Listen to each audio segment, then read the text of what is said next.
देखो हाँ।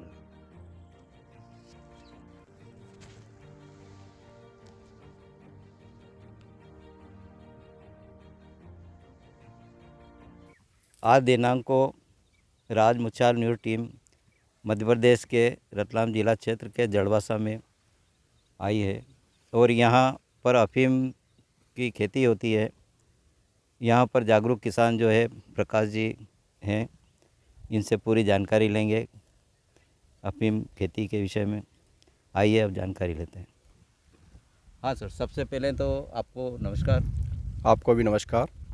अच्छा, आप ये बताइए कि अफीम फसल बोते हैं जी, तो ये कब बोते हैं? ये नवंबर में इसकी बुआई किया जाती है। और बोने के बाद में फिर जैसे डोडे जब पक जाते हैं या चीरा लगाने लायक बन जाते हैं, वो कितने समय में बनते हैं? ये 3.5 महीने के समथिंग फसल हो जाती है। 2 महीने के समथिंग इसमें कली खुलने लगती है और फूल खिल जाते हैं और 3.5 माह में इसके डोडे पकने शुरू हो जाते हैं। अच्छा, इसके बाद जो है आप चीरा लगाते हो, जी, है ना? तो चीरे में कैसे क्या रहता है, कैसे लगाते हैं, कैसे क्या, वो जानकारी बता दीजिए। चीरे लगाने के लिए एक नाड़ा नुका आता है जो हमारे माननखेड़ा औजार रहता है। औजार रहता है, जो वो माननखेड़ा का फेमस है, जो 3 व्यक्ति उसमें चीरा लगाते हैं। पर डे जो 3 भाग में उसको बांटा जाता है। अफीम को 10 आरी में 3 भाग किए जाते हैं। अच्छा। और एक एक भाग को एक एक दिन उसमें चीरा लगाया जाता है। तो 3 व्यक्ति उसमें चीरा लगाते हैं पर डे। और इसके बाद अफीम अफीम एकत्रित तो वो सुबह होती है, दिन में चीरा लगता है और सुबह में जैसे ही 7 व्यक्ति 5 व्यक्ति उसमें लगते हैं और उस अफीम को अपन औजार से इकट्ठा करते हैं। उसके बावजूद मुखिया के वहाँ जाके उसको तुलाई करवा के और उसको एंट्री करवाते हैं। प्रतिदिन की तुलाई होती है? प्रतिदिन की। अच्छा, इसमें कुल कितने चीरे लग जाते हैं? इसमें 7 चीरे लगते हैं। 20 दिन के समथिंग अपने को 20 से 21 दिन इसमें चीरा चलता है। अब ये बताइए आप कि जैसे अफीम की पैदावार में खर्चा भी बहुत लगता है खर्चा काफ़ी आता है और जानवर भी परेशान करते जानवर हैं। घोड़ा रोज, नीलगाय जिसको सरकार घोषित की है, घोड़ा रोज है, कुत्ते हैं, बंदर है। तो इसमें खर्चा लगभग कितना हो जाता है? इसमें खर्चा अनंत होता है, मतलब पूछो ही मत। शुरू से लगा स्टार्टिंग से खर्चा ही खर्चा है। इसमें खर्चा होने के बावजूद भी जैसे कि अपन यहाँ रात दिन यहीं पे किसान को एकत्रित रहना पड़ता है। एक किसान तो रह नहीं सकता है जंगल में, और अस्थायी मकान बना के हम यहाँ रह रहे हैं। रात दिन यहाँ पे 3 से 4 व्यक्ति यहाँ पे एकत्रित रहते हैं और रात दिन यहीं पे रहना पड़ता है। अच्छा, ये हिफाजत के लिए जाली दिख रही है ऊपर, वो जाल भी लगाते हैं, ये क्यों लगाते हैं? ये जाल ऊपर वाली जो है तोते के लिए लगाई जाती है। और ये घोड़े रोज, जो नील गाय सरकार कहती है कि नील गाय हैं, लेकिन ये घोड़ा रोज है। और ये इतने परेशान करते हैं कि कभी भी इस अफीम की फसल को नुकसान पहुंचा सकते हैं। इसलिए यहाँ दिन रात एक व्यक्ति को तो रहना ही है।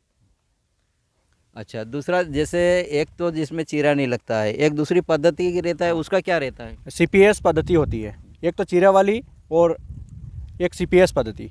चीरे वाली में जैसे चीरा अफीम नारकोटिक्स अपने शासन को अफीम इकट्ठा करके देते हैं। और CPS पद्धति जो है उसमें सरकार सभी डोड़े सूख जाते हैं। वो लंबी पद्धति है। इसमें चीरा वाले में डोड़े पहले तोड़ लिए जाते हैं। CPS पद्धति में धीरे धीरे सूखते हैं और ये 5 महीने के समथिंग अपनी फसल खड़ी रहती है खेत में। इसमें और ज़्यादा अपने को जागरूक रहना पड़ता है, क्योंकि कहीं हो नहीं सकता है कि कोई चीरा लगा दे, कोई डोड़े तोड़ ले। इसलिए इसको अपने को ज़्यादा निगरानी रखना पड़ती है। किसान को क्या मिलता है? किसान को वो जो डोड़े रहते हैं वो अपने विभाग से शासन द्वारा व्यक्ति आते हैं, मुखिया आता है, जो भी अधिकारी आते हैं, तो वो यहाँ पे खड़े रह के और CPS पद्धति वाले जो पट्टे रहते हैं, लाइसेंस रहते हैं, उनको नीचे से 8 इंच नीचे से उसको कटवाते हैं। उसके बाद उस खोखे में से वो खसखस निकालते हैं। तो खसखस किसके रहते हैं? खसखस किसान के रहते हैं। अच्छा, और वो डोडे सरकार को देना पड़ते हैं। अच्छा, क्या क्या खतरा रहता है और देखा जाए तो? इसमें खतरा तो खतरा ही खतरा है, शुरू से लगा के लास्ट तक खतरा ही खतरा है। और इसकी कीमत क्या रहती है अफीम की? अफीम की कीमत तो हमको बहुत शासन बहुत कम देती है। क्या देती है? जैसे कि वो मार्फिन पे दे रहे हैं, औसत पे दे रहे हैं, जिसकी गाढ़ता पे दे रहे हैं, उनको पैसे दिए जाते हैं। तो 1150 से लगा के सरकार हमको एक पर किलो के 2000 समथिंग पैसे देती है। ऊंचे में ऊंचे। ऊंचे ही ऊंचे 2200 आखिरी लास्ट। अच्छा, यूँ देखा जाए तो आप बता रहे हो कि ये इतने में रेट देते हैं, में बाजार में भी खबरें लगती है कि वो तो लाखों में मतलब बताते हैं उसमें। तो लाखों? ये ऐसा अंतर क्यों है? मतलब आप सरकार से क्या चाहते हैं? सरकार से ये चाहते हैं कि किसानों के जितना खर्चा हो रहा है इस अफीम का, उतना कुछ नहीं मिलना है। 1 कुंटल से 1.25 कुंटल तो खसखस निकलती है, 1 कुंटल से 1.25 कुंटल खसखस निकलती है। अफीम 7 किलो अपने को वहाँ औसत कर रखी है, 7 किलो एक किसान को देना है। उसका मात्र 1100 से 1150 से लगा के 2000 आता है। तो उसमें बहुत ही कम पैसे 14,000 से 16,000 रुपये एक किसान के आते हैं। और मार्केट में यूँ खबर लगती है कि 1 लाख ने ये इतना भाव ने ये भाव। तो इससे अगर किसानों को अगर 10,000 रुपये पर किले के अगर शासन कर दे, सरकार से ये निवेदन करते हैं, प्रशासन से भी निवेदन करते हैं, वाजिब दाम मिलना चाहिए। वाजिब दाम सभी किसानों को मिलना चाहिए। अच्छा, ये जो जैसे डोडा चूरा जो रहता है, तो ये जो चीरे वाले में डोडा चूरा रहता है, तो उसका क्या करते हैं? उसका नष्टीकरण हो रहा है और क्या। अच्छा, नष्टीकरण यूँ हो रहा है, कोई खेत में डाल देता है, कोई कुछ करके ने ख़त्म कर देता है। तो ये सरकार नहीं खरीदी? सरकार खरीद नहीं रही कि पहले खरीदती थी, पहले खरीदती थी, तो अब बंद कर दिया। अब बंद कर दिया। सरकार की कुछ नीतियाँ ऐसी है तो उसके हिसाब से चल रहा है। और आप और क्या विशेष कहना चाहते हैं? विषय यही कहेंगे सरकार को और प्रशासन को कि मतलब सही उसका दाम मिले। जनप्रतिनिधियों को भी कहेंगे कि जो घोड़ा रोज के आगे और इनको मतलब घोड़ा रोज जो समस्या आ रही है, बहुत ही समस्या, इसकी अति समस्या होने के कारण यहाँ अब जैसे कि परिवार को छोड़ के किसान यहाँ रह रहा है, अपने बीवी बच्चे को छोड़ के रात दिन यहाँ रह रहा है।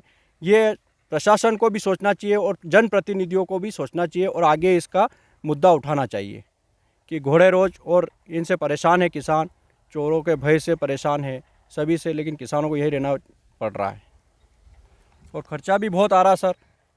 मतलब एक अफीम का चीरा वाला हो या CPS पत्ती का हो, 20,000 रुपये की दवाई अपन छिड़क रहे हैं, 20,000 के समथिंग अपन दवाई छिड़क रहे हैं। इसके बावजूद ये इंगल और जाली लगा रहे हैं। नहीं, टोटल कितना हो जाता है करीबन?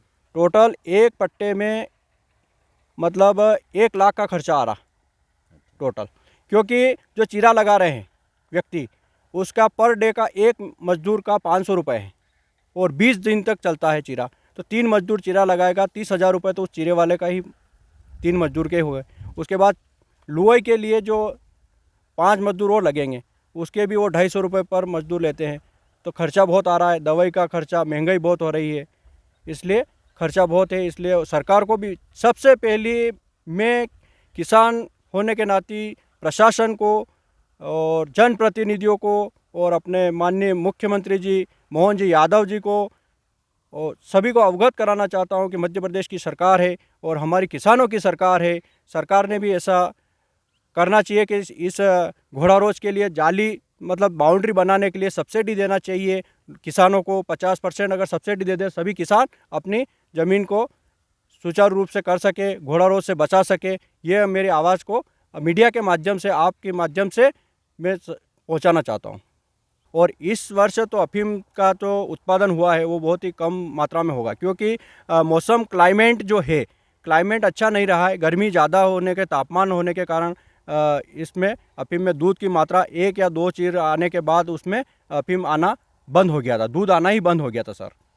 अच्छा, एक बात और, ये जो जिसके अफीम जो ख़राब हो जाती है उसके लिए क्या करते हैं? अफीम अगर जो ख़राब हो जाती है उसके लिए हम एक आवेदन करते हैं। उसके लिए इसको ऑपरेटिंग बोलते हैं, वो शासन मतलब प्रशासन द्वारा किया जाता है कि ऑपरेटिंग कर दिया जाए, इसको मतलब नष्ट किया जाता है। तो उसको किसान को तो कुछ नहीं मिलेगा, ख़राब होने के बाद उसको लाइसेंस भी अथावत रहेगा, लेकिन वो कुछ नहीं मिलेगा उसको। किसान को जो खर्चा लगाए ये कुछ नहीं मिलने वाला है। सरकार कुछ नहीं देती है किसानों को। हाँ, वैसे ख़राब हो जाए तो सरकार को भी कुछ मुआवजा तो देना चाहिए देना चाहिए ना, इतना खर्चा कर रहा है किसान, क्योंकि वो नष्ट हो जाता है, फसल ही नष्ट करके चले जाते हैं, ख़राब हो जाएगी मौसम के कारण, कभी कुछ हो जाए तो। जागरूक किसान प्रकाश जी से चर्चा करी है और इनने जो है एक अफीम की खेती जो की जाती है पूरा वृतांत आपने बताया है। खर्चा भी बहुत लगता है, लेकिन सबसे बड़ी बात यह है कि जो अफीम के जो रेट है वो रेट तो बहुत कम दे है और खर्चे के हिसाब से अगर रेट देखें तो बहुत कम है। अब सरकार को चाहिए कि मतलब ये रेट बढ़ाना चाहिए, वाजिब दाम मिलना चाहिए, खर्चे के हिसाब से वाजिब दाम मिलना चाहिए। और आपको बहुत बहुत धन्यवाद, आपने जो पूरी जानकारी दी। आपको नमस्कार, और हमको ये समय निकाल के आप यहाँ पे आए, इसलिए आपको भी बहुत बहुत धन्यवाद आपका। और हमारी आवाज़ आगे तक पहुँचाए आप मीडिया के माध्यम से,